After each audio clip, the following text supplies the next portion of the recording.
Oke, selamat pagi. Apa layar saya sudah terlihat ya?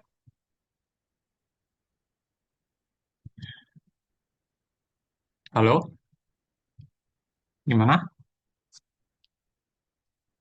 Apa layar saya sudah terlihat? Lihat Pak, sudah Oke, Pak. oke, sip. Oke, nah hari ini agendanya adalah membahas soal UTS tahun sebelumnya. Nah, kemarin Bu Erma sudah menyampaikan ya, kalau soal UTS-nya itu sebenarnya sudah sebagian dibahas. Oke, kalau tidak salah yang ini ya, bagian B-nya itu nomor satu dan 2, terus bagian C-nya semuanya ya, yang sudah dibahas. Betul begitu?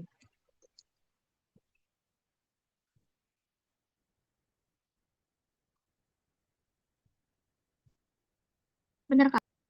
Oke. Nah, berarti kita coba lanjutkan ya ke nomor 3 berarti ya. Oke, bagian B nomor 3.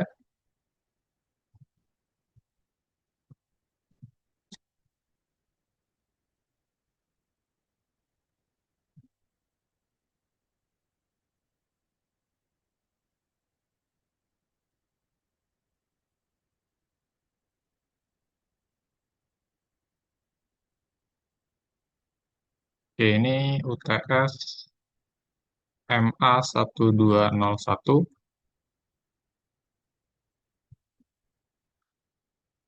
Oke, 2024, 2025. Oke, yang ini bagian B. Oke. Nah, nomor 3 sketsa grafik kurva dengan persamaan ini pada bidang XY.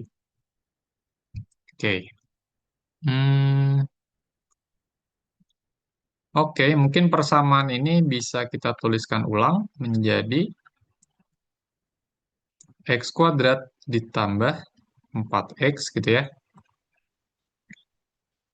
Terus ditambah 4Y kuadrat min 24Y ditambah 36 sama dengan 0. Jadi sini saya mau kelompokkan yang ada X-nya dan yang ada Y-nya sendiri. Gitu ya. Oke.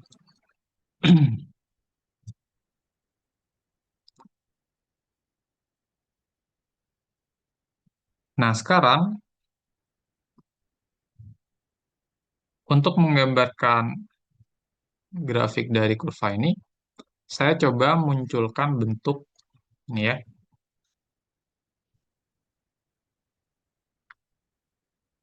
Munculkan bentuk yang seperti ini. X minus A kuadrat dan Y minus B kuadrat. Karena sebenarnya si persamaan ini nanti akan menghasilkan salah satu dari irisan kerucut ya. Oke. Nah, mungkin saya mau memunculkan bentuk kuadrat yang seperti ini. Bentuk kuadrat sempurna ya namanya ya.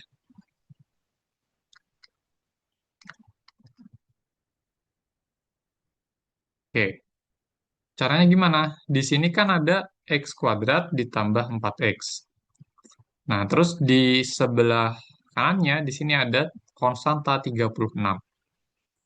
Nah, biar kita bisa memunculkan bentuk yang seperti ini atau tanda minusnya bisa berubah jadi tambah juga, kita ambil 4 dari 36. Oke. Jadi gini, saya tuliskan X kuadrat ditambah 4X ditambah 4. Nah, kenapa saya ambil 4? Karena nanti X kuadrat ditambah 4X ditambah 4 itu jadi apa bentuknya? Jadi X tambah 2 kuadrat ya, bener nggak?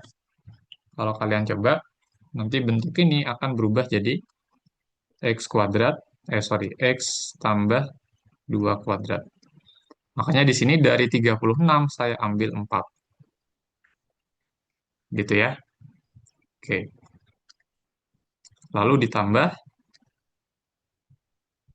4Y kuadrat min 24, sorry, min 24Y tambah 36 sama, sorry, tambah 32 berarti ya, sama dengan nol.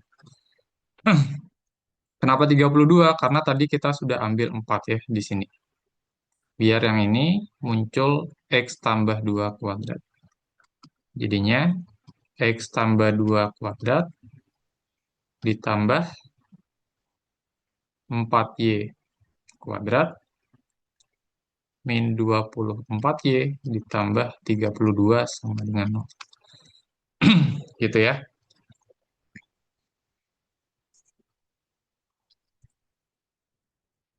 Oke, nah berikutnya, hmm,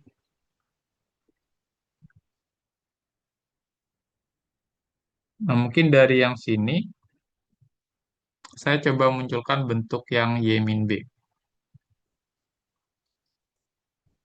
Oke,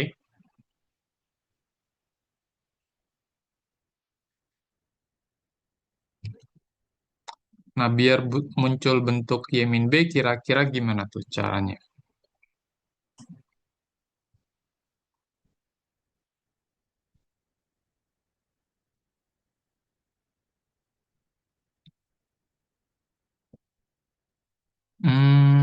Berarti ini 4 dikalikan Y kuadrat min 6Y.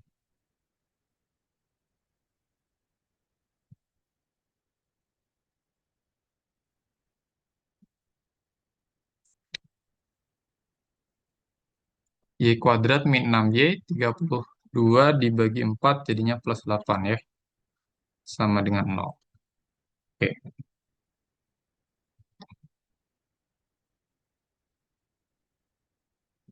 bener ya nih ya? Nah, sekarang apakah ini bentuk kuadrat sempurna?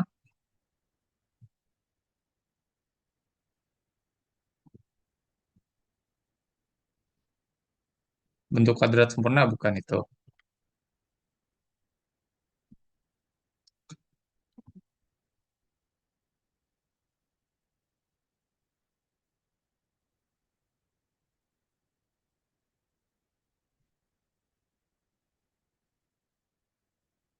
Bukan ya? Oke. Nah, sekarang perhatikan bahwa di sini kan ada min 6Y, ya kan? Nah, mungkin idenya di sini adalah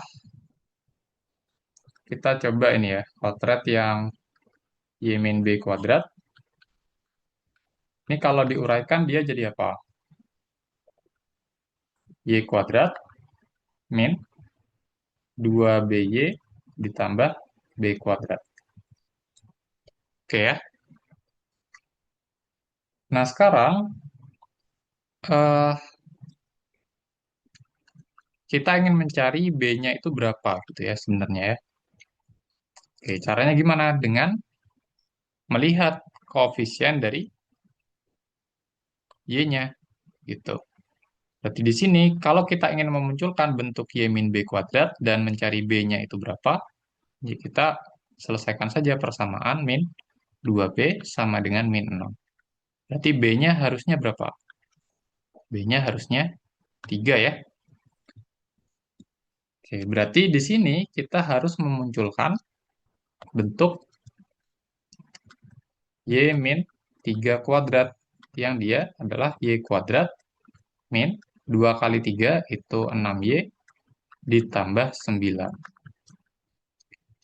Oke,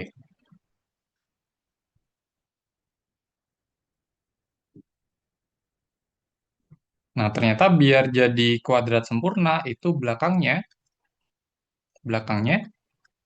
harus 9 ya.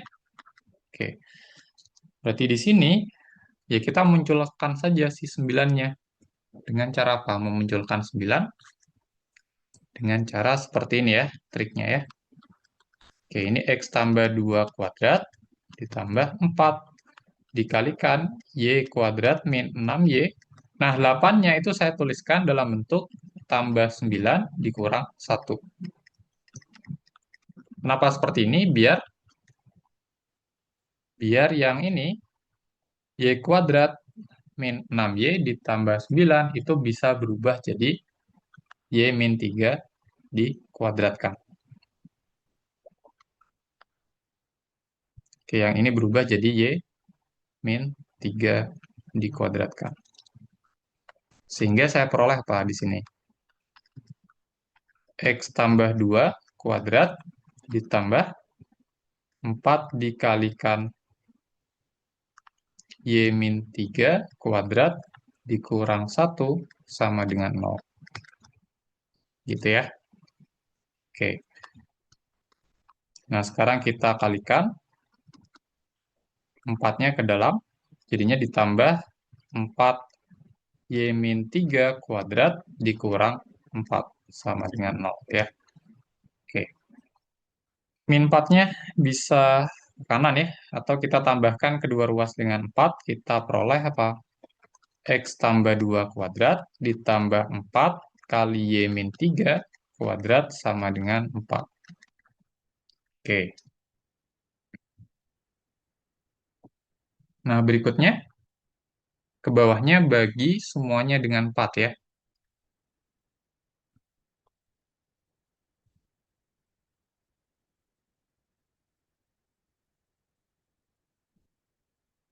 Sehingga kita peroleh apa ini? Oke, X tambah 2 kuadrat per 4 ditambah Y min 3 kuadrat sama dengan 1.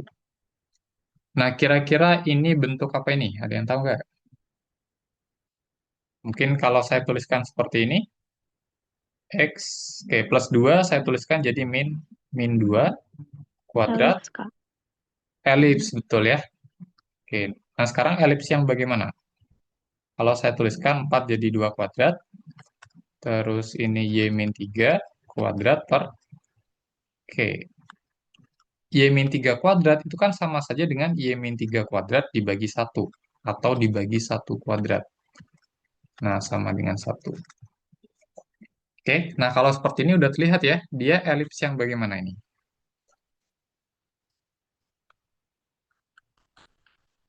Elips dengan pusatnya, pusatnya di titik berapa itu? Min dua Nih, koma tiga. ya, min 2,3. Oke, terus jari-jarinya. Jadi di sini mungkin saya pakai istilah jari-jari yang sejajar sumbu X dan jari-jari yang sejajar sumbu Y. Jari-jari yang sejajar sumbu X berarti kamu lihat di bawah suku yang memuat X ya, yaitu 2. Terus jari-jari yang sejajar sumbu Y-nya adalah 1.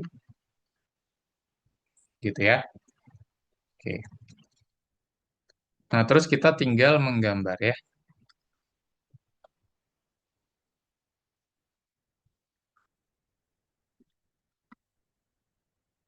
Nah, hati-hati jangan kebalik. Pusatnya min 2,3. Berarti X-nya min 2, Y-nya 3. Berarti pusatnya di sini ya.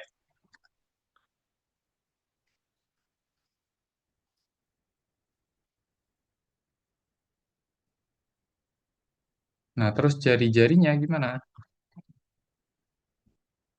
Jari-jari yang sepanjang sumbu X atau yang sejajar sumbu X itu 2, yang sejajar sumbu Y itu 1. Jadi kira-kira, terus,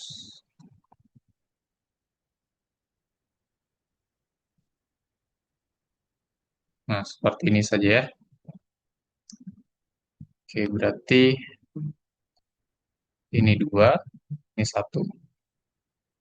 Oke, berarti di bawah sini dia titik apa nih? Oh, dia harusnya menyinggung ya, menyinggung sumbu Y. Karena jari-jari sepanjang sumbu Y-nya 2. Oke.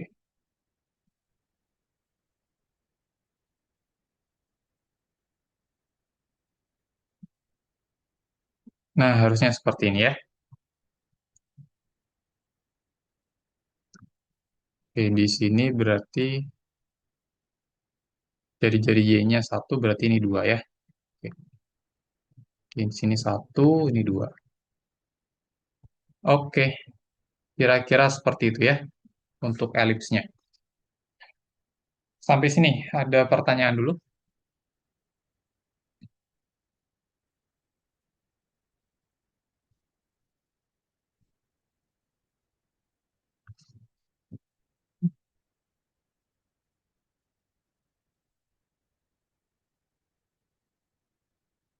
Tidak ada? Kalau tidak, kita lanjut ya.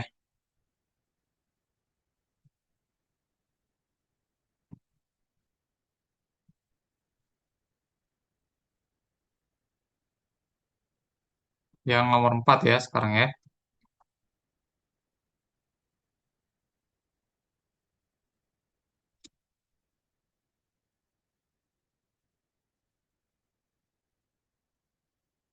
Oke, hampiri akar pangkat 3 dari 0,9 dengan menggunakan cukup banyak Maclaurin berderajat 2 dari F sama dengan akar pangkat 3 dari satu tambah X. Nah, cukup banyak Maclaurin itu apa? Dia sebenarnya adalah polinom Maclaurin yang dipotong ya.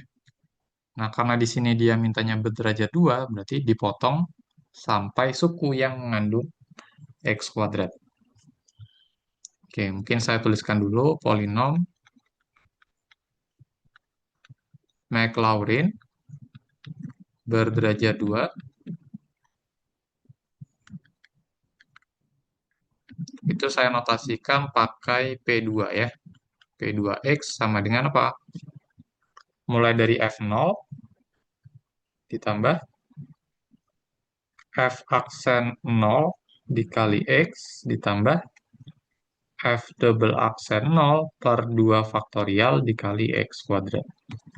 Gitu ya, hanya sampai sini ya. Karena dia mintanya berderajat 2. Oke, berarti hanya sampai X kuadrat ya. Oke, nah berikutnya gimana ini? Kita cari koefisien dari dari polinom Maclaurin-nya ya, koefisiennya. Oke, berarti kita mulai dari fx. Fx-nya apa? Akar pangkat 3 dari satu tambah x, berarti f0 berapa? F0.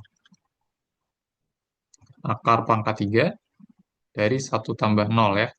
Berapa ini? Akar pangkat 3 dari satu itu ya. Satu. Oke ya.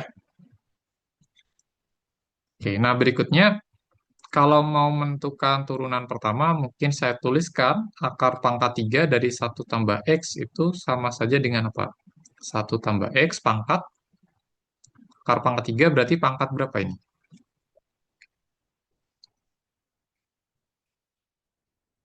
Pangkat satu per 3 ya. Oke, berarti turunan pertamanya gimana?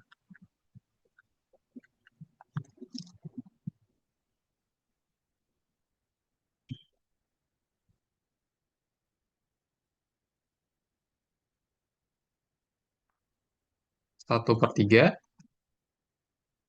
dikali satu tambah X, terus pangkatnya dikurang satu ya.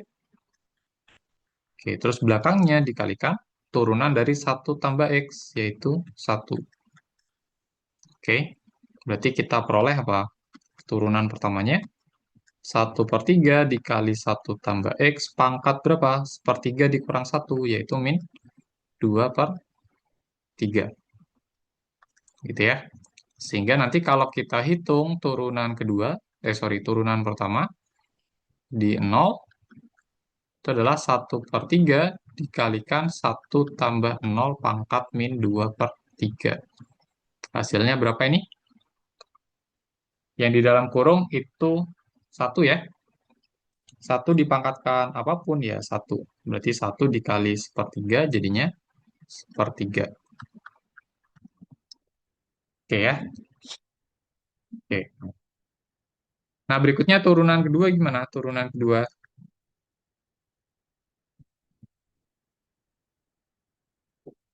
Berarti kalian turunkan si turunan pertamanya sekali lagi.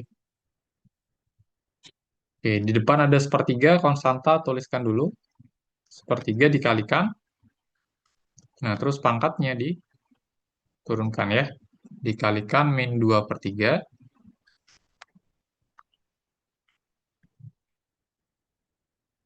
kali 1 tambah X, pangkatnya dikurang satu lagi. Min 2 per 3 dikurang satu. Terus belakangnya jangan lupa dikali turunan yang di dalam ya. Turunan dari 1 tambah X yaitu satu. Gitu. Oke, sehingga kita peroleh berapa ini turunan keduanya? Sepertiga dikalikan min 2 per 3 jadi min 2 per 9 dikalikan 1 tambah X dipangkatkan. Min 2 per 3 min 1 itu adalah min 5 per 3 ya. Oke, seperti ini. Sehingga kita peroleh turunan kedua di X sama dengan 0, yaitu min 2 per 9 dikalikan 1 tambah 0 pangkat min 5 per 3. Nah, sekali lagi, 1 pangkat berapapun ya 1 ya.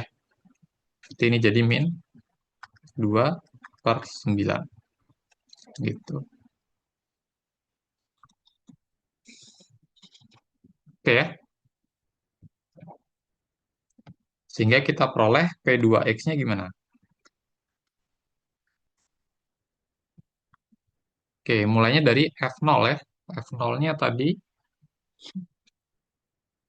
F0-nya ini ya, 1. Di 1 tambah F aksen 0.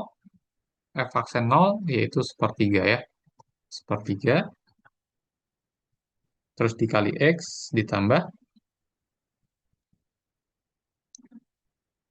F double aksen 0 per 2 faktorial. F double aksen 0 berarti min 2 per 9 dibagi 2 faktorial dikali X kuadrat.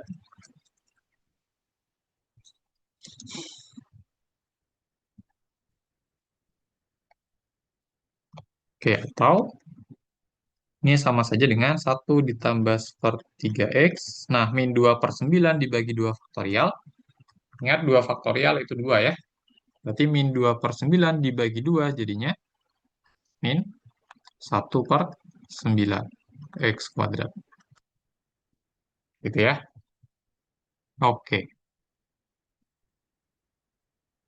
Nah, berikutnya kita akan gunakan polinom Maclaurin untuk menghampiri nilai ini ya.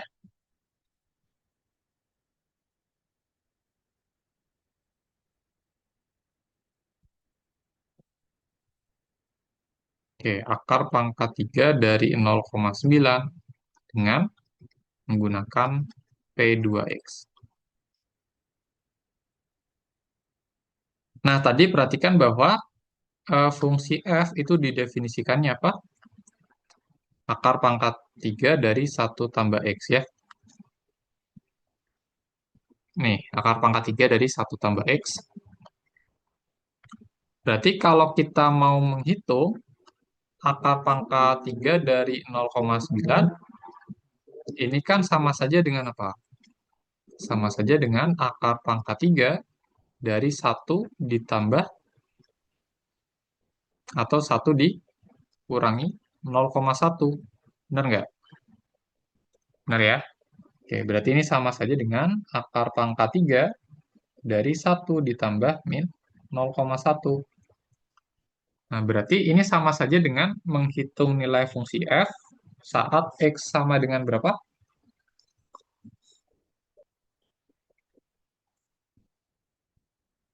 Saat x sama dengan minus 0,1.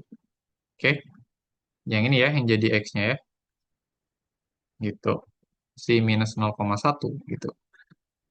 Nah, berikutnya nilai fungsi f di minus 0,1 itu bisa kita hampiri. Tandanya seperti ini ya, hampiri dengan P2 saat x-nya min 0,1. Gitu. Oke. Nah, sekarang kita tinggal substitusi saja X sama dengan minus 0,1. Berarti ini jadi 1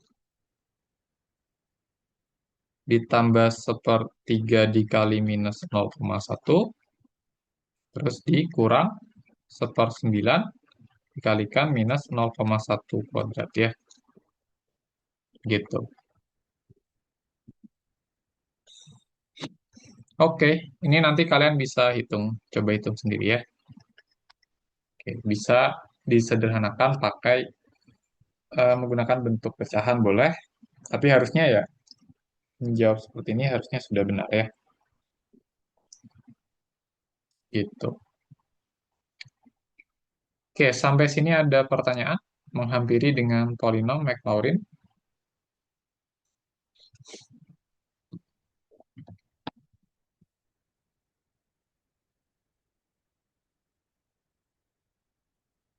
Tidak ada? Oke, kalau tidak ada kita lanjutkan.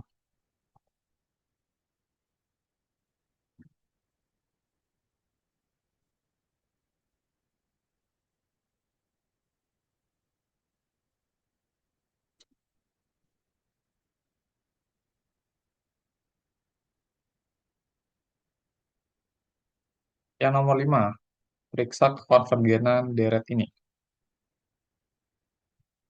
Nah, untuk menguji kekonvergenan deret yang seperti ini kan atasnya itu bentuknya seperti polinom dalam N, terus bawahnya juga polinom dalam N ya. Jadi dia hanya memuat polinom dalam N.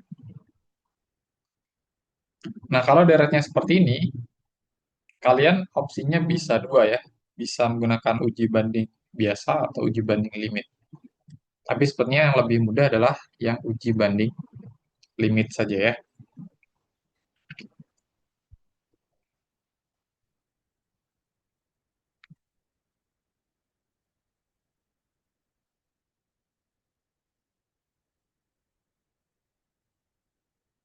Jadi kita gunakan uji banding limit dengan, nah deret pembandingnya yaitu deret Bn, kalian pilihnya itu deret yang mirip dengan deret yang mau kita uji, tapi diambil n pangkat tertinggi saja. Oke, jadi si pembilangnya diambil n pangkat tertinggi. N pangkat tertingginya berapa itu? Kalau dari pembilangnya.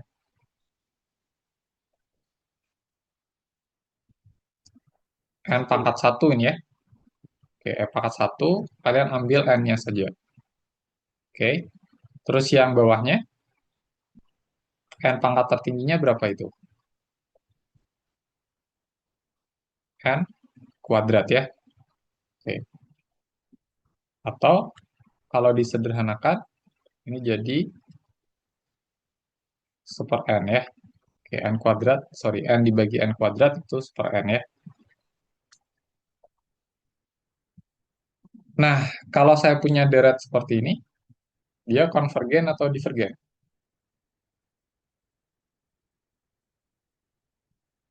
Divergen. Divergen ya. Divergen berdasarkan uji apa?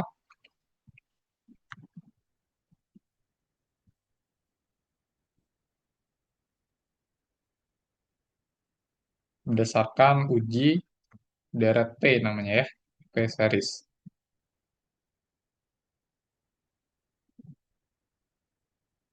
Oke, karena di sini P-nya sama dengan satu ya. Oke,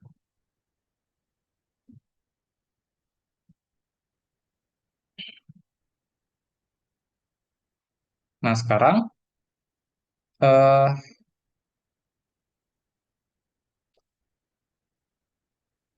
untuk melakukan uji banding limit, kita bandingkan ini ya, kita hitung limit dari AN per BN. Oke, nah sekarang kita misalkan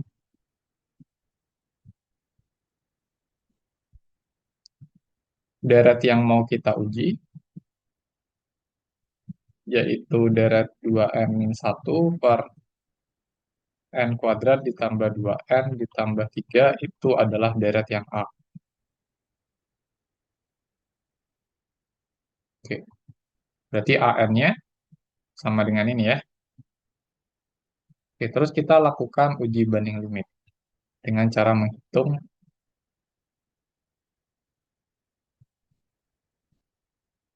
limit n menuju tak hingga dari perbandingan antara AN per BN. Oke, nah kalau misalkan limit ini menghasilkan suatu konstanta, maka deret AN dan deret BN itu memiliki konvergenan yang sama. Artinya kalau deret BN-nya konvergen, maka AN-nya juga konvergen. Tapi kalau deret BN-nya divergen, berarti AN-nya juga divergen. Gitu ya. Kita coba hitung limit ini.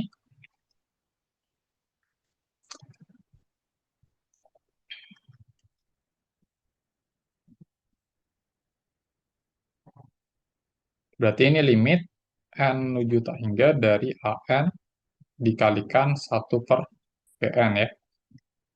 Oke. Berarti ini limit N menuju tak hingga. Nah, AN-nya apa? AN-nya deret yang mau diuji.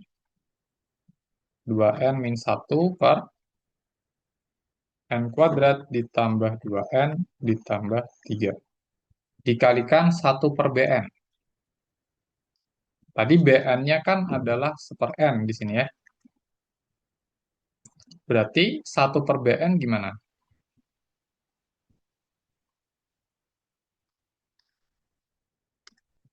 Kalau BN sama dengan 1 per N, akibatnya 1 per BN itu berapa? Berarti N ya, 1 per BN ya. Oke, berarti ini dikalikan dengan N. Oke. Nah, berikutnya, ini jadi limit N menuju tak hingga, ke N-nya dikalikan ke pembilang yang atas ya. 2N kuadrat dikurang 1 per N kuadrat ditambah 2N ditambah 3. Oke, kalau ada limit seperti ini, caranya gimana?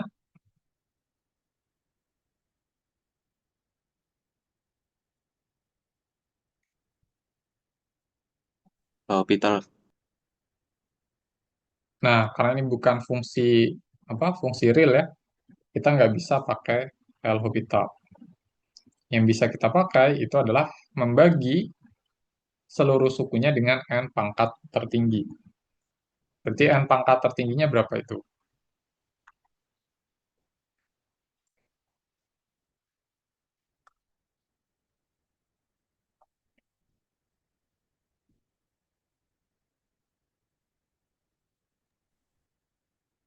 N pangkat Bagian tertingginya berapa?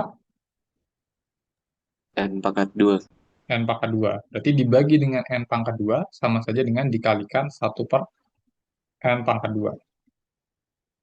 Oke, pembilang dan penyebutnya dikalikan 1 per N pangkat 2. Sehingga kita peroleh limit N menuju tak hingga dari apa? 2N kuadrat dikalikan 1 per N kuadrat jadi 2. Minus 1 dikali 1 per N kuadrat jadi 1 per N kuadrat. Per yang bawah. N kuadrat dikali 1 per N kuadrat itu 1. Ditambah 2N dikali 1 per N kuadrat jadi 2 per N. Ditambah 3 dikali 1 per N kuadrat jadi 3 per N kuadrat. Sehingga kalau dilimitkan yang ada per N-nya itu jadi 0 ya. Ketika N juta hingga, maka yang ada dibagi N-nya, misalkan 1 per N kuadrat itu akan jadi 0. Berarti nilai limitnya jadi 2 dikurang 0 per 1 ditambah 1 ditambah 0 ditambah 0. Berarti ini 2 ya. Oke. Nah, ternyata hasil limit perbandingan antara suku deret AN dengan deret BN itu berhingga ya. Dia berhingga.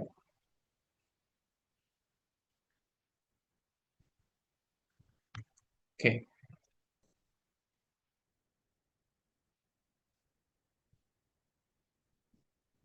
Nah, sementara menurut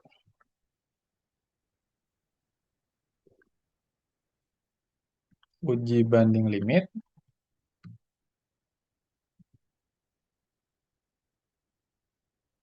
oke, jika limit n juta hingga dari AN per BN itu sama dengan suatu konstanta ya, dengan konstantanya ini positif ya, positif dan berhingga, oke, maka deret AN dan deret BN memiliki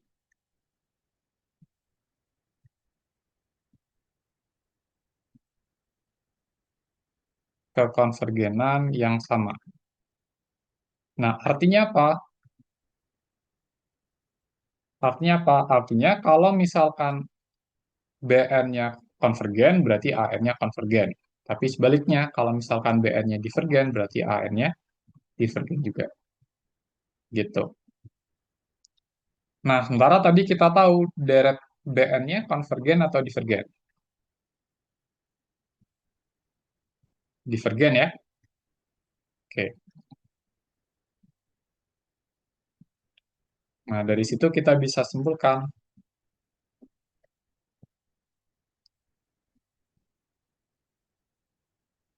Sehingga dapat disimpulkan kalau BN-nya divergen, berarti AN-nya apa?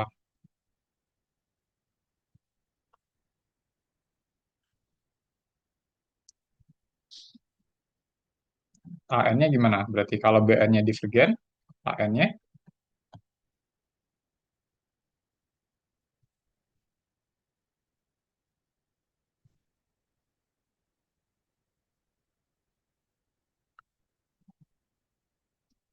oh plus ya. Oke. Maka AN-nya juga divergen ya. Oke. Karena deret BN-nya yang tadi deret seper N itu divergen ya. Gitu.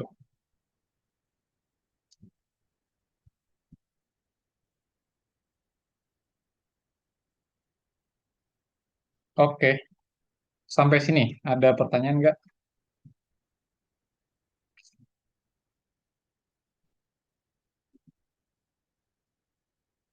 Jadi kalau ada tipe deret yang kayak gini, dia fungsi rasional ya. Dalam N, atasnya polinom, bawahnya polinom, itu kalian bisa pakai uji banding limit saja.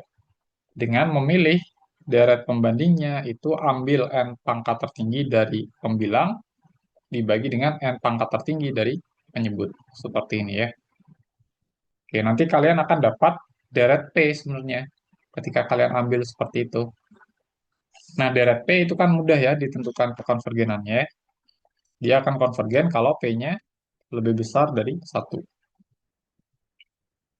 Lalu dia akan divergen kalau P-nya itu kurang dari atau sama dengan satu. Misalkan yang ini.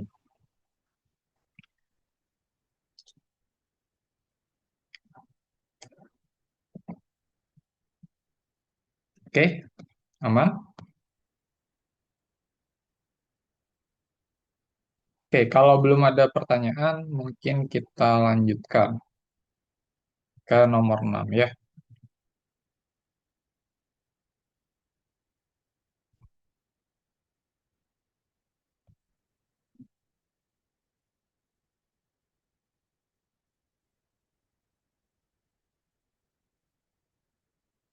Tentukan kosinus segitiga AB, sudut ABC jika diketahui koordinat titik A dan B berturut-turut seperti ini dan vektor AC-nya seperti ini. Nah, mungkin kita ilustrasikan dulu deh.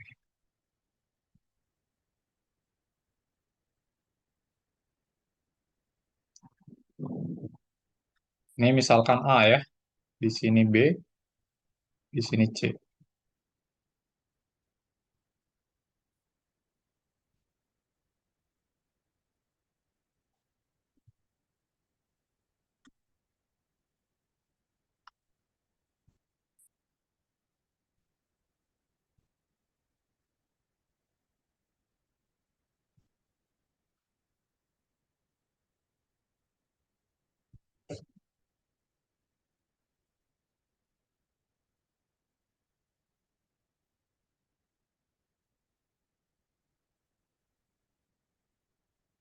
Oke. Nah, terus diketahui koordinat A itu adalah 1, 3, 0. Koordinat B-nya -1, 1, 1. Oke. Terus diketahui vektor AC. Nah, vektor AC artinya apa? Vektor yang pangkalnya di A, ujungnya di C. Berarti vektor AC itu seperti ini ya, yang warna biru ini.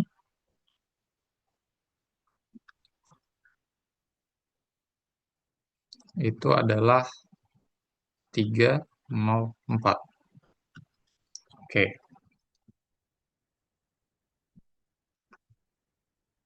Nah, sekarang yang mau kita cari adalah kosinus sudut ABC. Jadi kalau kita tuliskan sudut ABC sebagai sudut alfa, berarti alfanya yang ini ya. Oke. Sudut ABC. Alfanya yang ini. Oke.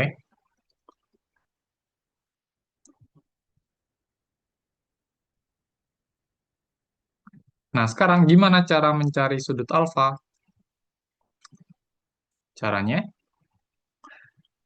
di sini kita bisa menggunakan bantuan eh, dot product ya, atau perkalian titik dari dua vektor. Nah, vektor yang mana? Yang pertama vektor yang ini. Yang warna ungu ini vektor apa? Vektor yang pangkalnya di B, ujungnya di A. Berarti ini vektor BA ya. Hati-hati jangan kebalik. Pangkalnya di B, ujungnya di A. Oke. Nah, berikutnya kita juga bisa pakai bantuan vektor yang lain, yaitu vektor BC, yang warna oranye. Apa vektor BC? Vektor yang pangkalnya di B, ujungnya di C. Nah, sekarang saya cari vektor BA dulu. Cara mencari vektor BA gimana itu? Vektor BA itu adalah vektor yang pangkalnya di B, di titik B kita tahu koordinatnya, ujungnya di titik A kita juga tahu koordinatnya. Berarti kalau kita mau menentukan dua vektor yang kita ketahui koordinat pangkal dan ujungnya, maka komponen dari vektor BA itu kita peroleh dengan cara menselisihkan koordinat ujung dengan koordinat pangkal. Coba. Berarti gimana komponen dari vektor BA? Koordinat ujung dikurangi koordinat pangkal. Koordinat A dikurangi koordinat B. Berarti 1 min 1, 3 min 1, 0 min 1. Gitu ya.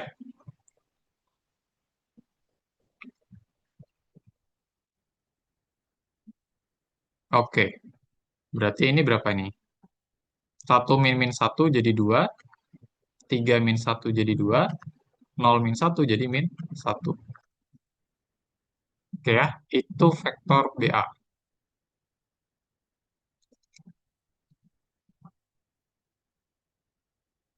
Nah, berikutnya. Untuk menentukan vektor BC gimana?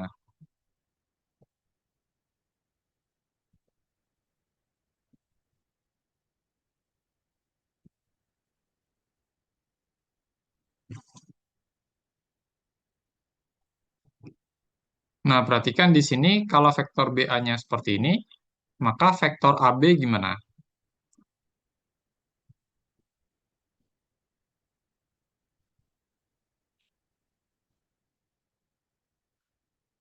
vektor AB itu adalah vektor yang sama dengan vektor BA, tapi dia bedanya hanya beda arah ya.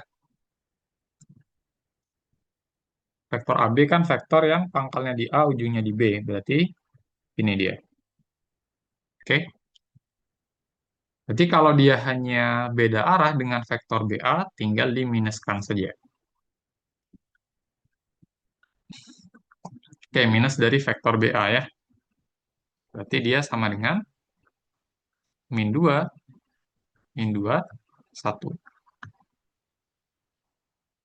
Nah, sekarang untuk mencari vektor BC gimana? Kita bisa pakai penjumlahan vektor ya. Secara geometris, vektor AB ditambah vektor BC akan sama dengan vektor AC.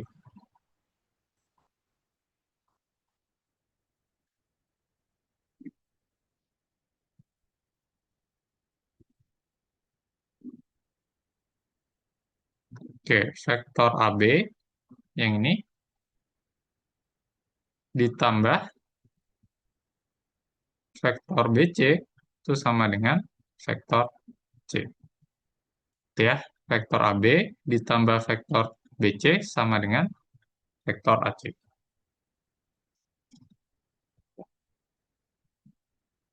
Oke, nah sekarang vektor AB-nya itu adalah min 2, min 2, 1.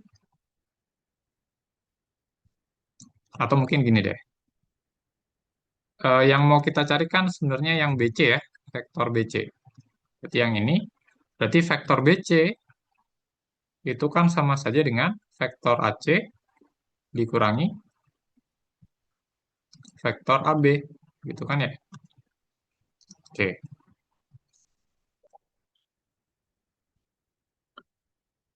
Nah, berarti vektor AC-nya kita udah tahu kan 3, 0, 4.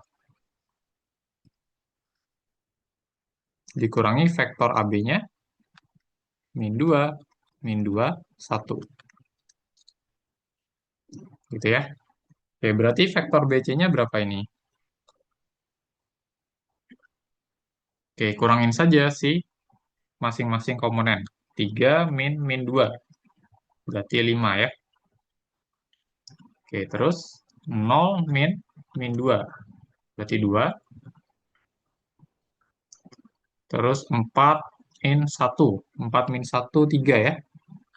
Oke, berarti kita peroleh vektor BC-nya itu 5, 2, 3. Oke. Nah, berikutnya terakhir kita tinggal cari kosinus sudutnya.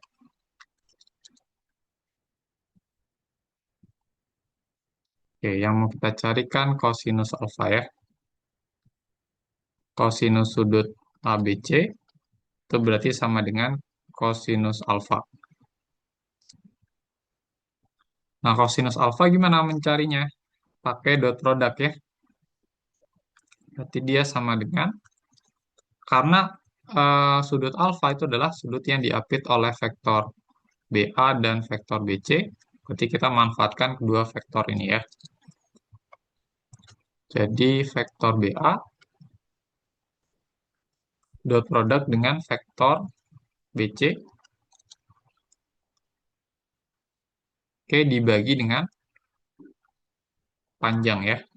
Panjang dari BA dikalikan panjang BC. Gitu.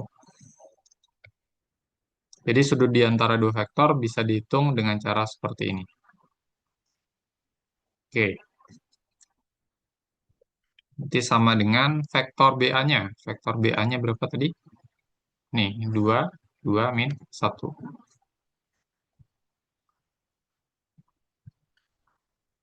Dot product dengan vektor BC, 5, 2, 3. Oke, bagi dengan panjang BA. Berarti akar dari 2 kuadrat tambah 2 kuadrat tambah min 1 kuadrat. Oke, dikalikan dengan akar. Oke, panjang BC itu akar 5 kuadrat ditambah 2 kuadrat ditambah 3 kuadrat. Gitu ya. Oke, berarti ini berapa? Dot produk dulu yang atas. Berarti 2 dikali 5 ditambah 2 dikali 2 ditambah min 1 dikali 3. Oke, yang akar ini jadi berapa itu? 2 kuadrat, 4 tambah 2 kuadrat tambah 4, 4 tambah 4, 8 tambah 1, 9 ya. Oke, sini akar berapa tuh? 25 ditambah 4 ditambah 9. Berarti atasnya, oke, itu 10 tambah 4 dikurang 3 per akar 9 dikali akar berapa? 38 ya. Oke, berarti hasil akhirnya adalah 10 tambah 4, 14 kurang 3, 11 ya. Per akar 9 itu 3, akar 38. Gitu. Oke, kira-kira seperti itu. Jadi ini sangat geometris ya soalnya.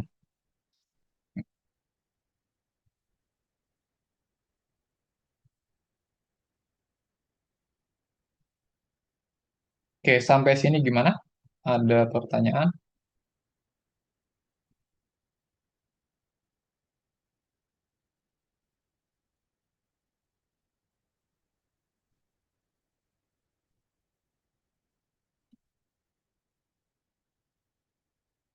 Tidak ada? Oke, kalau tidak ada berarti ini udah terbahas ya yang bagian B ya. Nah, untuk bagian A-nya apa perlu dibahas ini? Rasanya kan soalnya itu kan nggak ada ini ya, nggak ada bagian A besok. Gimana? Mau bahas yang bagian A atau saya punya soal yang 2 tahun lalu, yang ini, tapi materinya agak beda sih sebenarnya.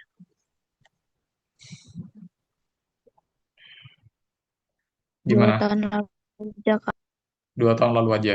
Oke, boleh. Oke, 2 tahun lalu ini sebenarnya materinya agak beda, tapi saya bahasnya yang bersesuaian aja ya, yang sesuai dengan materi yang sekarang. Oke, mungkin kita mulai dari bagian B nomor 1.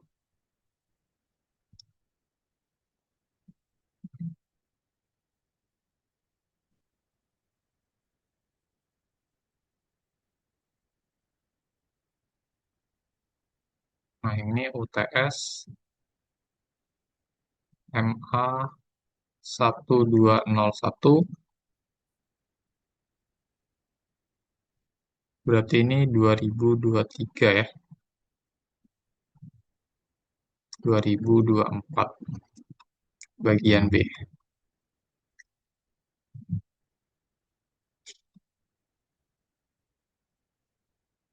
Nomor 1, tentukan integral.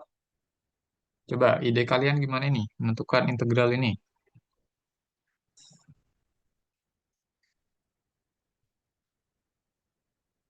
Cosnya dipisah. Ya, betul. Cosnya dipisah jadi apa? Cos pangkat 3X dipisah jadi Cos kuadrat X, cos X. sip. Cos kuadrat X dikali cos X dx. Berikutnya gimana ini? Cos kuadrat X-nya diubah. Ya, jadi apa? 1 plus cos 2X per 2. 1 plus 2, cos 2X per 2. Pakai identitas dasar aja. Cos kuadrat sama Oh dengan iya, apa? 1 min sin Satu. kuadrat X. Ya, 1 min sin kuadrat X ya, dikali cos X dx. Berikutnya,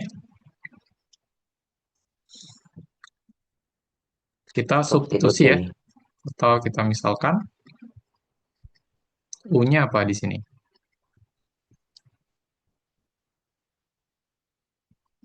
Sin X. U-nya ya sin X. Berarti turunan U terhadap X Cos X. ya cos X ya. Berarti DU-nya sama dengan cos X dx. Berarti yang belakang ini itu jadi DU. Terus yang sin kuadrat X berarti jadi U kuadrat ya. Oke, berarti integralnya jadi seperti apa? Integral U kuadrat dikali 1 min U kuadrat DU. Gitu ya. Oke, berarti kalau U kuadrat dikalikan ke dalam, jadinya gimana? U kuadrat dikurang U pangkat 4 ya. Oke, nah ini kalian tinggal mengintegralkan biasa saja ya. Pakai aturan pangkat. Integral U kuadrat apa?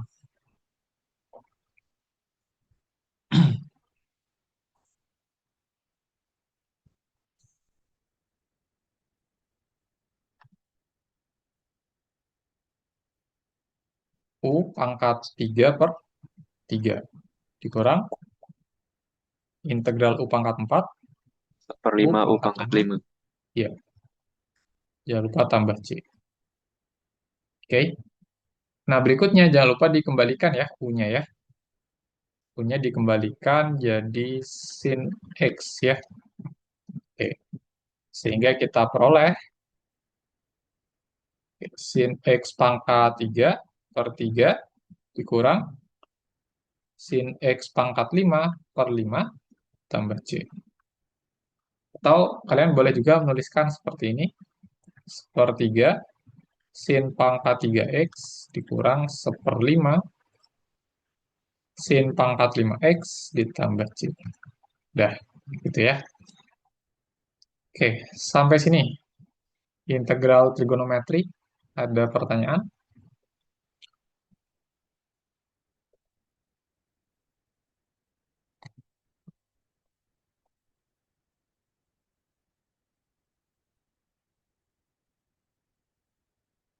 Nggak ada? Oke. Yang nomor 2 sekarang.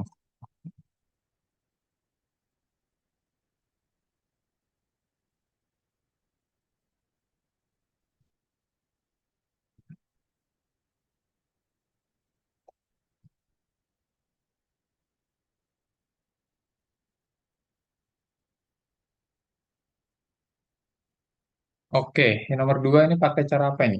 Kalau ada bentuk seperti ini. Yang ABC. Apa? Yang pakai misalkan AB. Oke, jadi itu namanya dekomposisi ya. Dekomposisi pecahan parsial. Jadi bentuk X tambah 3 per X tambah 2 dikalikan X tambah 1, itu saya mau dekomposisi. Jadi A per X tambah 2 ditambah B per X tambah 1. Oke, terus gimana ini caranya? Yang ruas kanannya diapakan itu? Disamakan penyebut ya. Oke, jadi X plus 2 dikali X plus 1. Nah, pembilangnya jadi apa itu?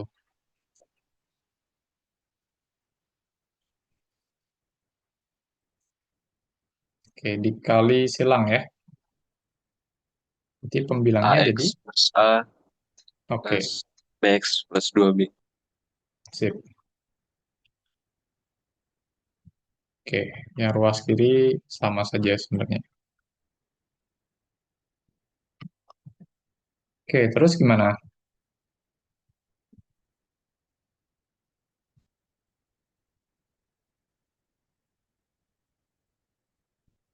Dikelompokkan ya.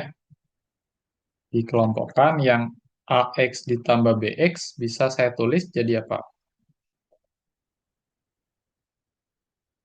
Jadi A ditambah B dikali X ya. Oke, AX ditambah BX jadi A ditambah B dikali X. Terus ditambah, belakangnya tinggal si konstantanya. A ditambah 2B. Oke. Nah, berikutnya kita samakan koefisien ya.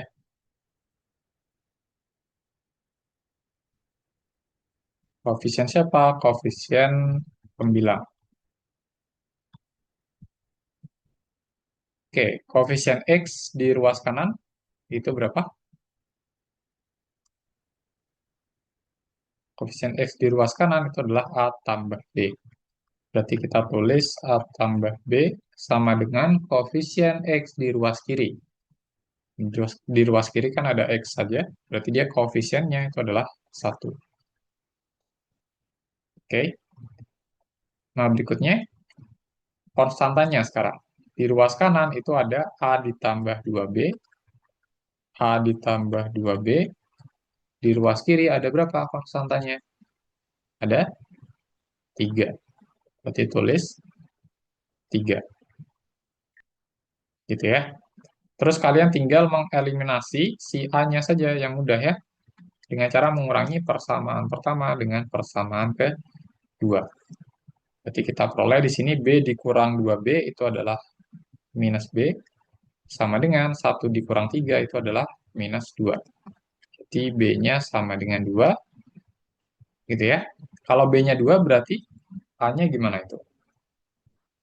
Dari persamaan pertama kita peroleh A sama dengan 1 min B. Ya kan? Berarti sama dengan 1 min 2 sama dengan min 1. Gitu ya. Kita sudah peroleh A dan B-nya. Oke, sehingga kita bisa menyelesaikan integral di atas ya. Yang awalnya bentuknya gimana itu? X plus 3. Oke, per X tambah 2 dikali X tambah 1 dx. Ini kita dekomposisi ya. Jadi bentuk yang tadi A per X tambah 2 ditambah B per X tambah 1 dx. Nah, tadi kita peroleh A dan B-nya kan?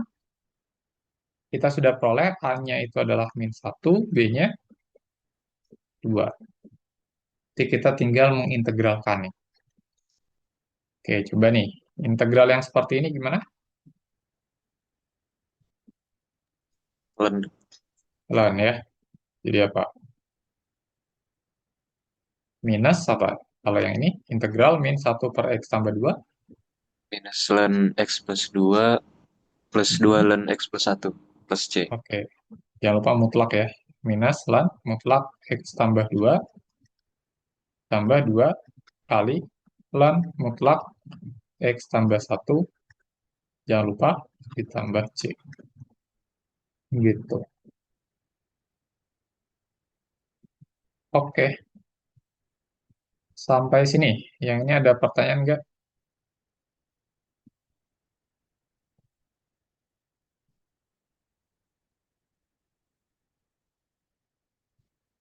Aman ya? Oke, kalau aman kita lanjutkan.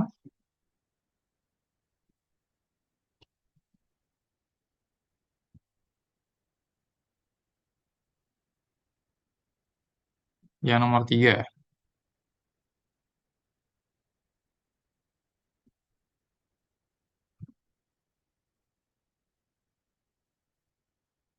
Periksa kekonvergenan integral itu.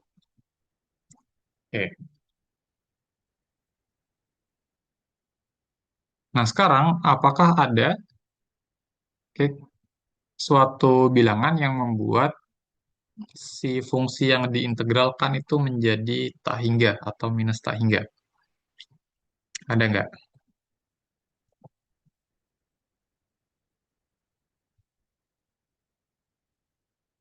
0. Di nol ya? Oke. Mungkin nanti kalian menuliskannya seperti ini. Perhatikan bahwa gitu ya. Limit X menuju 0, tapi saya ambil dari kanan. Untuk 1 per akar 3X itu dia menuju tak hingga ya.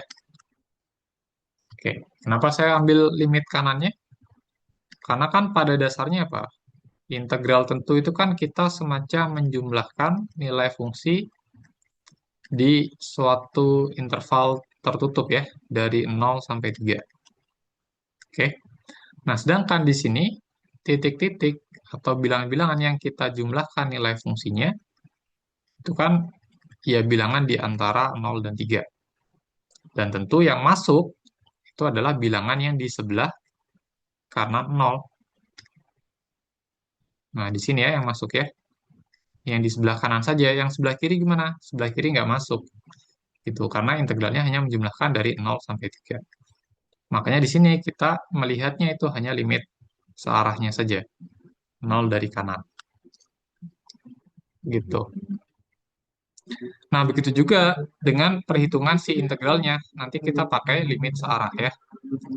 Jadi integral 0 sampai 3, 1 per akar 3x dx, ini dituliskan dalam bentuk limit.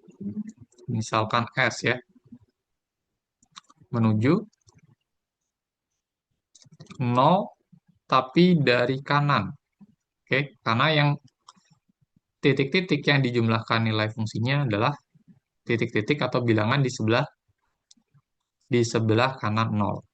Makanya limitnya S menuju 0 dari kanan.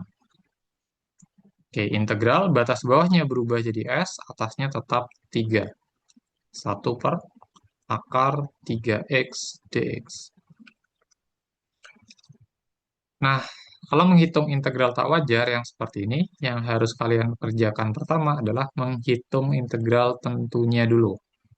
Baru nanti terakhir kita limitkan ketika S menuju 0 dari kanan. Gitu ya. Nah, sekarang menghitung integral ini pakai metode apa?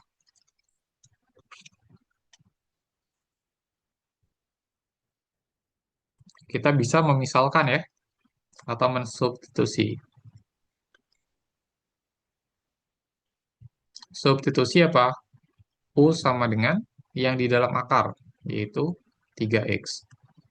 Berarti turunan U terhadap X berapa?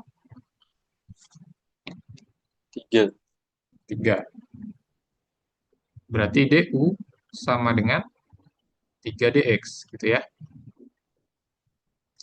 Nah, saya hanya ingin dx-nya saja. Saya ingin dx-nya saja. Berarti kita bisa bagi kedua ruas dengan 3 ya. Sehingga saya peroleh du per 3 sama dengan dx. Atau sepertiga du sama dengan dx. Gitu. Oke, itu variabelnya. Sekarang jangan lupa mengubah batas ya. Ubah batas integral. Oke, mulai dari batas bawahnya dulu. Batas bawahnya itu X sama dengan S ya. Jadi, dalam variabel U, dia jadi apa? 3, 3S ya. Karena U-nya sama dengan 3X. Berarti kalau X sama dengan S, U-nya 3S ya. Berarti nanti bawahnya jadi 3S. Oke, berikutnya batas atasnya itu 3. Berarti U-nya jadi 3 dikali 3 ya, sama dengan 9. Oke, batas atasnya 9, bawahnya 3S. Sehingga integral kita berubah jadi apa? Limit S menuju 0 dari kanan. Terus dalamnya integral apa? Integral dari batas bawahnya. Batas bawah yang baru itu adalah 3S ya. Berarti kalian tulis di sini 3S, atasnya 9. Ini kan batas atasnya. Terus ini jadi 1 per akar U. dx-nya berubah jadi sepertiga du. Gitu ya. Oke. Nah, di situ ada konstanta sepertiga ya. Kalau dia konstanta berarti bisa apa? Bisa keluar dari integral.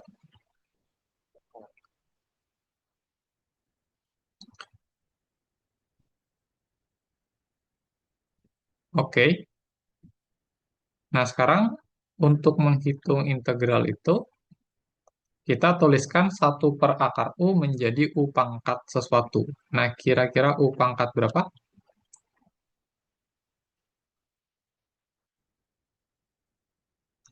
1/akar U itu U pangkat berapa? Coba, Setengah. ada yang U pangkat berapa? Min setengah. Min setengah, betul. Min setengah. Nah, baru kita hitung integralnya ya. Oke, integral dari U pangkat min setengah apa?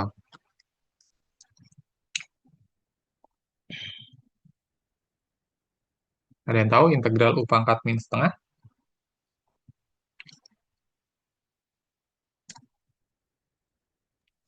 2 U pangkat 2. setengah. Sip. 2 U pangkat setengah ya. Oke, dihitung dari 3S sampai 9. Oke. Nah, berikutnya kita pakai TDK, teorema dasar kalkulus yang kedua ya. Berarti ini sepertiga dikalikan substitusi batas atas dulu. Berarti 2 dikali 9 pangkat setengah dikurang 2 dikali 3S dipangkatkan setengah. Oke. Berarti ini jadi limit S menuju 0 dari kanan sepertiga dikalikan, nah, 2 kali 9 pangkat setengah. 9 pangkat setengah artinya apa? Akar 9. Akar 9. Akar 9, Yes. 3 ya. Berarti 2 kali 3, 6 ya. Oke, langsung saya tulis ya 6 ya. Dikurangi 2, 3S pangkat setengah berarti akar 3S. Oke. Nah, sekarang limit ini ada nggak limitnya? Kalau Ada. S-nya dekat dengan 0, maka yang ini gimana ini? 3S-nya Jadi 0. 0 ya ini ya. Oke, berarti langsung saja disubstitusi. Sepertiga dikalikan 6 min 2 kali 3. 2 kali akar 3 kali 0 ya. Oke, hasilnya berapa ini?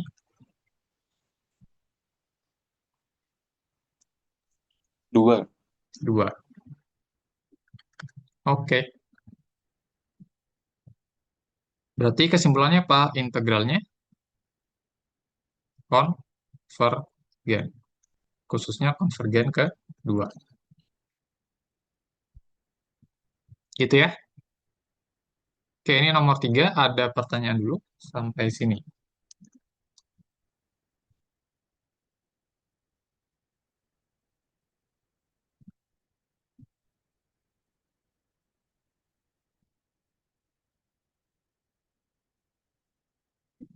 Mana ada pertanyaan?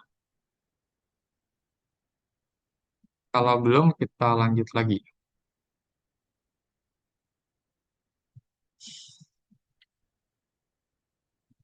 Oke, nomor 4.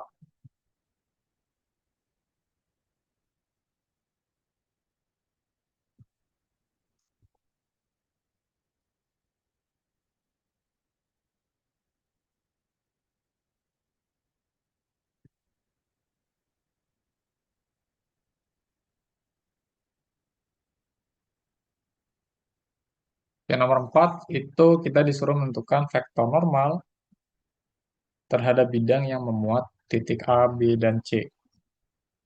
Mungkin kita coba ilustrasikan. Misalkan ini bidangnya ya, yang warna hijau ya. Terus ada titik A di sini, ini B, ini C. Nah, kita kan mau mencari vektor normal terhadap bidang ini kan. Vektor normal itu apa tadi? Vektor normal?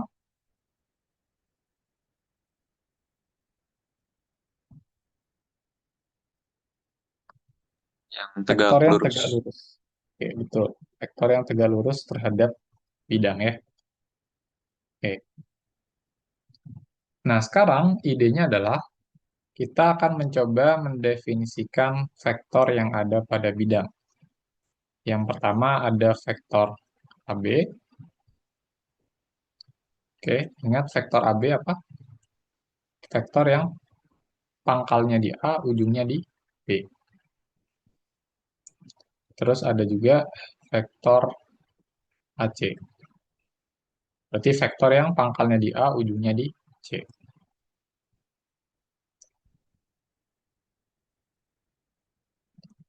Nah, vektor AB gimana? Kita punya koordinat titik A dan titik B. Berarti vektor AB-nya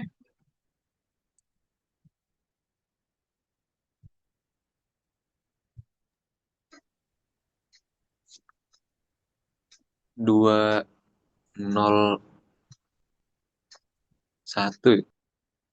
oke, koordinat B dikurangi koordinat A. Ya, mungkin kita tulis rinci saja ya. Berarti 3 min 1, 2 min 2, min 1, min 2. Gitu kan ya? Oke, berarti ini berapa komponennya? 3 min 1 itu 201. 2, 2 min 2, 0, min 1, min 2 berapa? 1. 1. Oke, itu vektor AB ya. Nah, sekarang vektor AC. Vektor AC-nya berapa? Berarti koordinat C dikurangi koordinat A. Berarti 1 min 1, 3 3 min min 2, 2. terus min 1, min min 2. Coba berapa ini? 0, 1, 1. 0, 1, 1. Betul. Oke, kita sudah peroleh vektor AB dan vektor AC yang ada pada bidang ya. Yang ada pada bidang warna hijau. Nah, sekarang kalau kita hitung cross product atau perkalian silang dari vektor AB dan vektor AC, kita akan memperoleh vektor yang tegak lurus terhadap vektor AB dan vektor AC. Jadi kira-kira seperti ini ya. Jadi yang ungu ini adalah vektor AB cross vektor AC. Oke. Nah, sekarang karena vektor AB cross vektor AC itu tegak lurus dengan vektor AB dan vektor AC, akibatnya apa? Akibatnya vektor ini AB cross AC itu akan tegak lurus juga terhadap bidang ya. Dia akan tegak lurus juga terhadap bidang. Oke. Nah, karena dia tegak lurus terhadap bidang, berarti kan dia memenuhi syarat dari vektor normal. Oke, memenuhi syarat dari vektor normal. Berarti di sini kita pilih saja. Oke, pilih saja si vektor normalnya itu sama dengan vektor AB cross vektor AC. Karena yang tadi, vektor AB cross vektor AC itu dia juga tegak lurus terhadap bidang ya. Gitu. Oke, nah sekarang tinggal kita crosskan saja AB dan AC. Berarti kita pakai apa? Pakai determinan ya. Determinan baris pertamanya adalah I, J, K. Baris keduanya adalah komponen dari vektor yang pertama, vektor AB, yaitu berapa tuh? 2, 0, 1. Terus baris ketiganya adalah komponen vektor yang kedua, yaitu 0, 1, 1. Oke. Nah, sekarang tinggal menghitung ini ya, determinan dari ini. Coba dihitung ini gimana?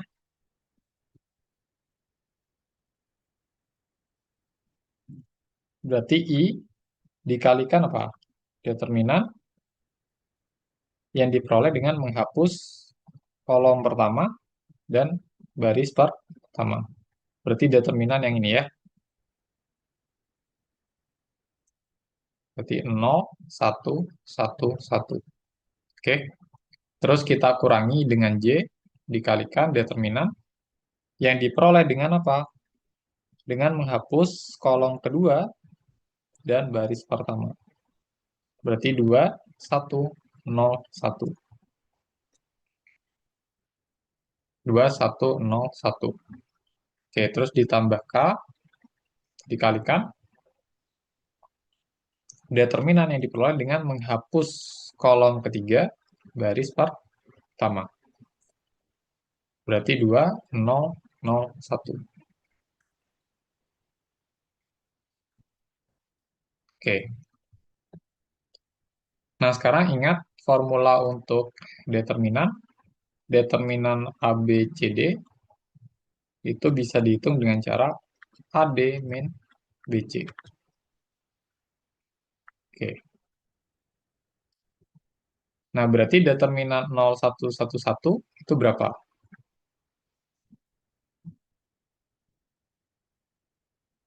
-1. Min 1. Oke, dikurangi J. Determinan 2101, 2. 2. Oke, ditambah K dikali determinan 2001, 2. 2. Oke, berarti ini jadi vektor apa? Min 1I, terus min 2J, ditambah 2K. Gitu kan ya? Berarti kalau dalam notasi ini, kurung lancip, dia jadi min 1, min 2, 2. Udah, gitu ya. Kita peroleh vektor yang, salah satu vektor yang tegak lurus dengan bidang yang memuat titik A, B, C itu adalah ini. Oke ya. Jadi vektor normalnya ini ya. Oke. Sampai sini ada pertanyaan?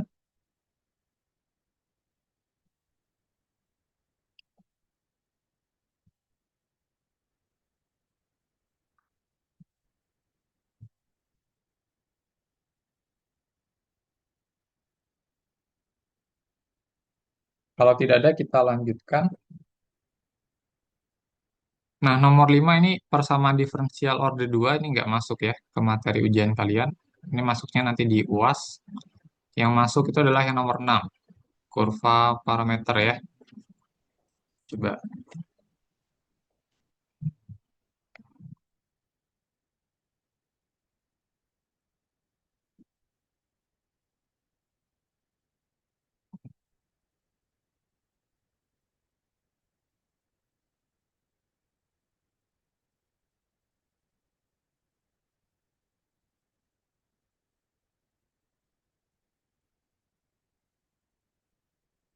Oke, diberikan kurva dengan persamaan parameter X sama dengan ln T tambah 1, Y sama dengan T kuadrat, T-nya dari 0 sampai 4. Tentukan D kuadrat Y dx kuadrat. Artinya turunan kedua, tapi sebagai fungsi dari parameter T. Oke. Nah, idenya kita menggunakan teorema turunan fungsi parameter ya. Oke, kita cari turunan pertamanya dulu. dy dx gitu ya. Ini tuh sama saja dengan dy dt, artinya turunan y terhadap t, kita bagi dengan dx dt, atau turunan x terhadap t. Coba silakan dicari. dy dt-nya berapa itu dy dt-nya? Turunan 2. y terhadap t. 2, 2T. 2t. Per dx dt, 1 per T plus 1. oke. Atau ini sama saja dengan 2T yang dikalikan dengan T plus 1 per 1 ya. Jadi dibagi dengan pecahan, dibagi dengan 1 per T plus 1 itu sama saja dengan dikali pecahan yang pembilang dan penyebutnya itu dibalik. Oke, berarti ini jadi 2T kuadrat ditambah 2T. Gitu ya. Itu turunan pertamanya. Nah, sekarang turunan keduanya.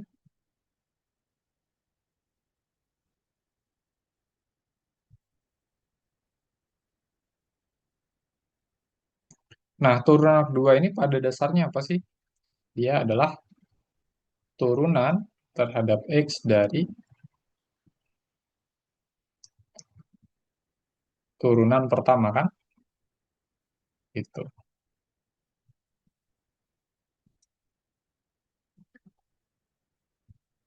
Nah,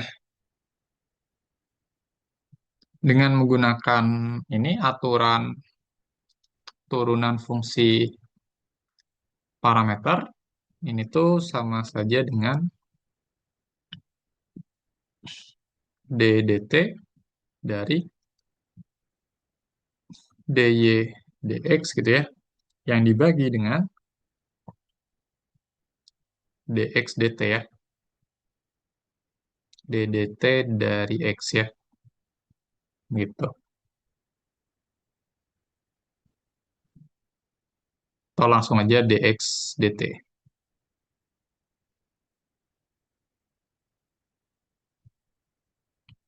Nah, gini. Oke, berarti ini akan sama dengan d dt dari dy per dx-nya apa tadi? Ini, 2t kuadrat ditambah 2t.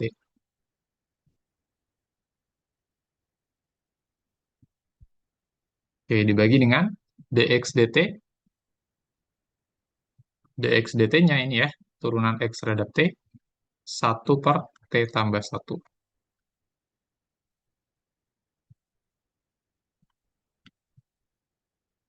Oke. Berarti ini jadi berapa ini?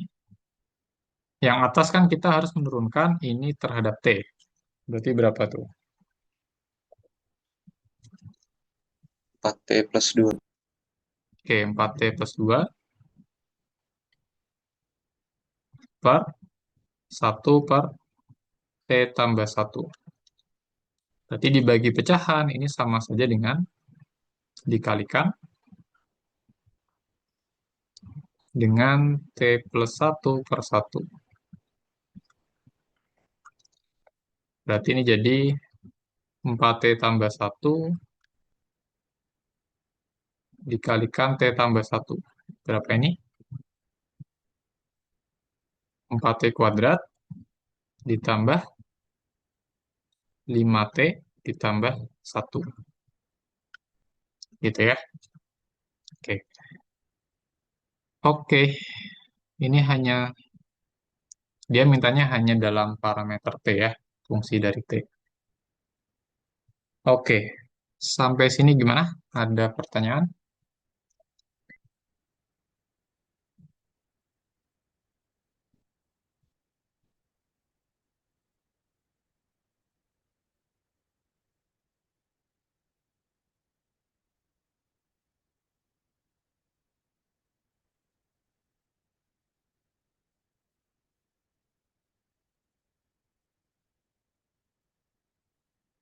Tidak ada? Oke, bagian B-nya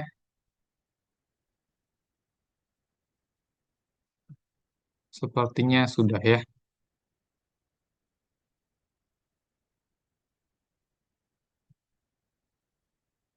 Oke, bagian C mau dibahas?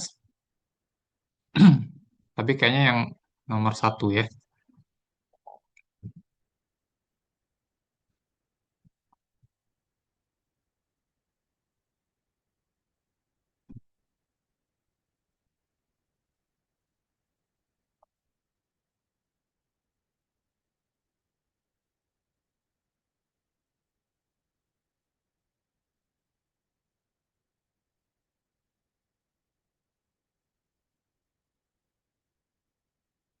Oke, diketahui vektor posisi suatu partikel di ruang pada saat T itu seperti ini, dengan komponen K itu menyatakan ketinggian partikel. Jika posisi awal partikel adalah ini, tentukan posisi partikel setiap saat. Nah, di sini kan vektor posisinya masih ada konstanta A, B, dan C-nya. Berarti untuk mencari posisi awalnya, kita manfaatkan informasi ini, posisi awal partikel ya,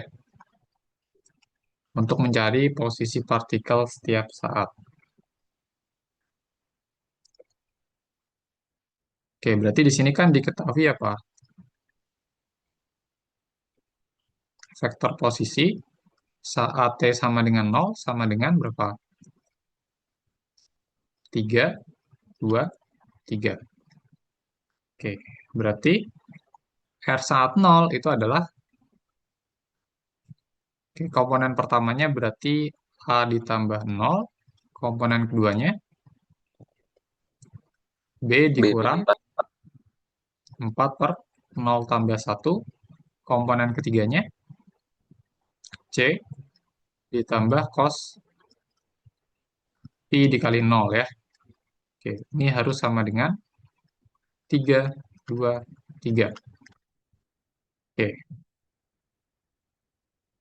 berarti di sini A tambah 0 itu A, komponen keduanya B dikurang 4 per 0 tambah 1 berarti B min 4 ya. C ditambah cos pi dikali 0, cos 0, cos 0 itu 1 ya. Oke, dia sama dengan vektor 3, 2, 3. Oke, berarti di sini kita samakan komponen ya.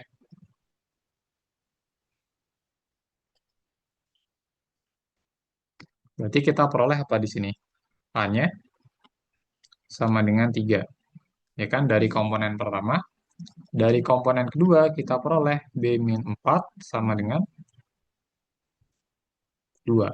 Berarti B-nya 2 ditambah 4 ya, hasilnya 6. Oke, terus dari komponen ketiga, kita peroleh C tambah 1 sama dengan 3. Berarti C-nya 3 dikurang 1 sama dengan 2.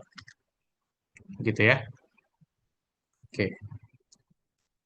Sehingga nanti posisi partikel setiap saat bisa dituliskan dalam bentuk vektor posisi ya.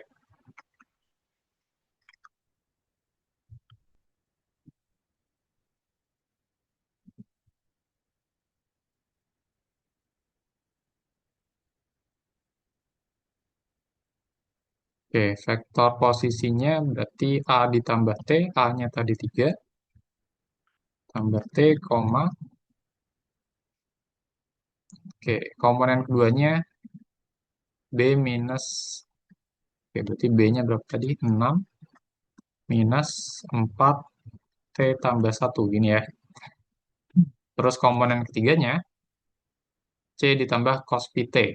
C-nya tadi 2 ditambah cos pi T. Nah, gitu ya. Itu posisi partikel setiap saat. Oke, sampai sini gimana? Ada pertanyaan?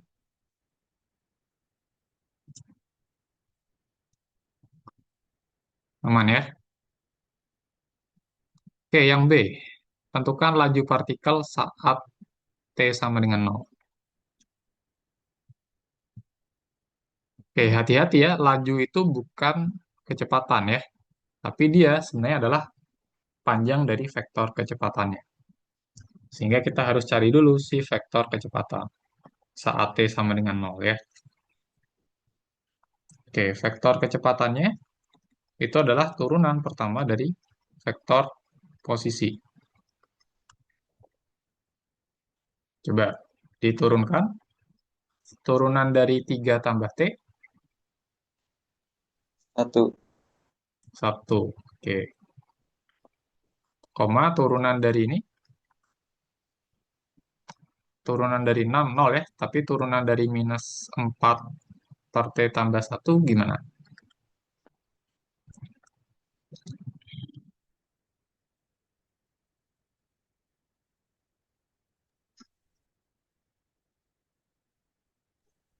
4 per T plus 1 kuadrat. Oke, 4 per T plus 1 kuadrat ya.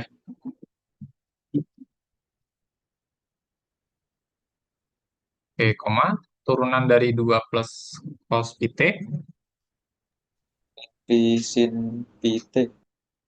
min pi sin pi T. Betul. Oke. Nah, sekarang kita hitung saat T sama dengan 0 ya. Berarti jadinya 1,4 per 0 tambah 1 kuadrat, koma min 4 sin pi dikali 0. Berarti berapa ini? 1,4 1,4. Ini 0 ya. Sin 0 itu 0 kan ya? Oke. Oke. Nah, kalau lajunya, ini kan ditanya laju kan?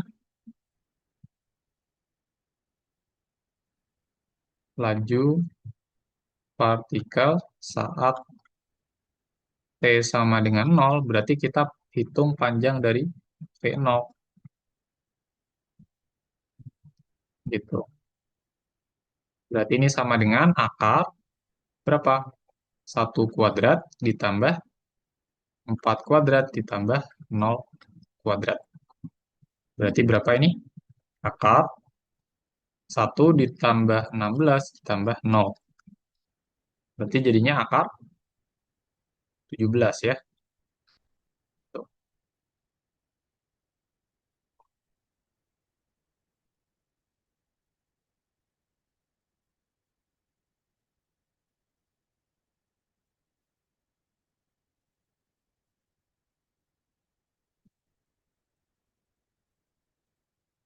Oke. Nah, kalau yang C gimana nih? Kapan partikel tersebut pertama kali bergerak ke atas?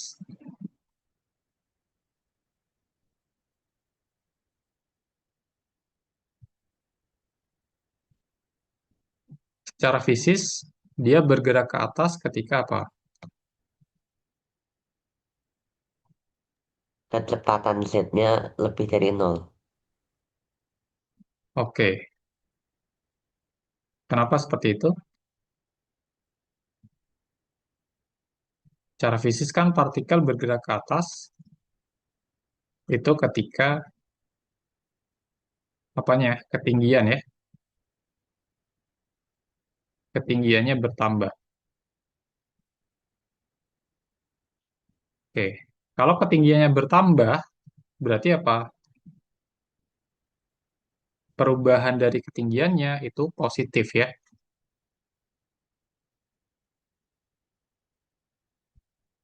Perubahan ketinggian itu positif. Nah, perubahan ketinggian itu ditunjukkan oleh apa tadi? Oleh komponen ketiga ya. Komponen ketiga dari vektor kecepatan sebenarnya. Gitu. Berarti dia harus apa? Yang ini, pi dikali sin pt-nya harus lebih besar dari 0 ya. Oke.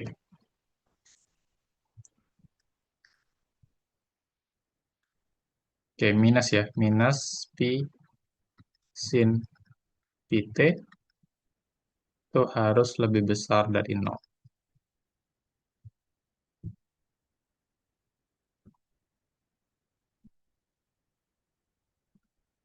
Oke.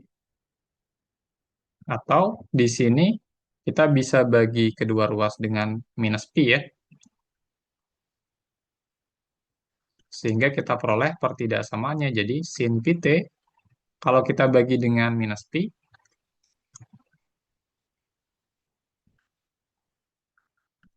berarti tandanya berubah ya. Oke, kurang dari 0 dibagi minus pi itu 0 ya. Oke. Nah, sekarang gimana ini? Jadi dia pertama kali nilai sin pi t-nya kurang dari 0 saat kapan?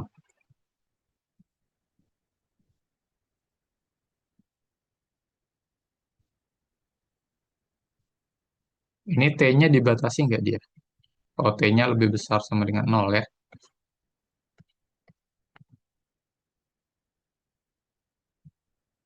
Kalau kita lihat grafik fungsi sin,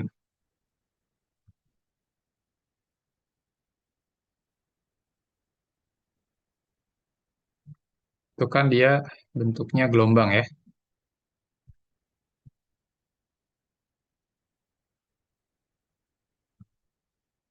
Nah, ini X, ini Y, ini 0, yang sini pi per 2, ini pi, ini 3 pi per 2, 2 pi, terus yang ini 5 pi per 2, ini 3 pi, dan seterusnya. Oke,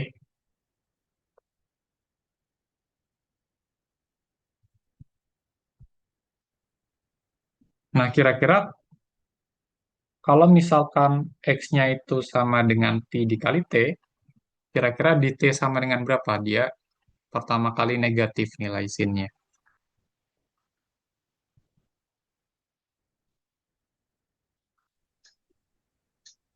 Satu. Tepat ketika T sama dengan 1 ya. Karena sin pi itu kan 0. Setelah 0, setelah di sini dia akan negatif. Itu nilai sin pi T-nya ya. Berarti ketika T sama dengan 1.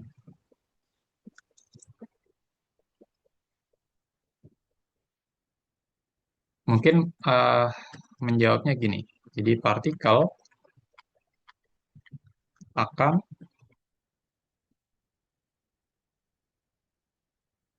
bergerak ke bawah untuk pertama kali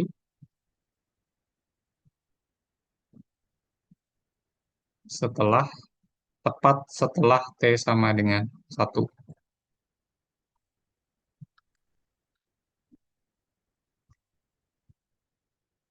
Oke, karena tepat setelah T sama dengan 1, kalau kita lihat grafik fungsi sin, dia sinnya akan langsung negatif ya untuk pertama kalinya. Gitu. Oke, oke, kira-kira seperti itu. Terakhir mungkin ada pertanyaan.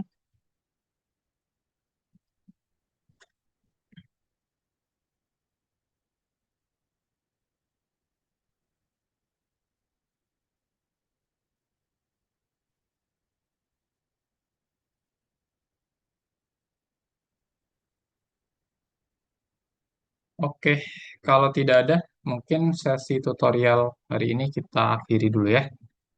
Mudah-mudahan besok lancar ujiannya. Oke, mungkin sekian dari saya. Terima kasih, selamat pagi. Boleh meninggalkan Zoom ya. Makasih, Kak. Makasih ya. Oke, sama-sama. Terima kasih, Kak. Sama-sama. Makasih Kak.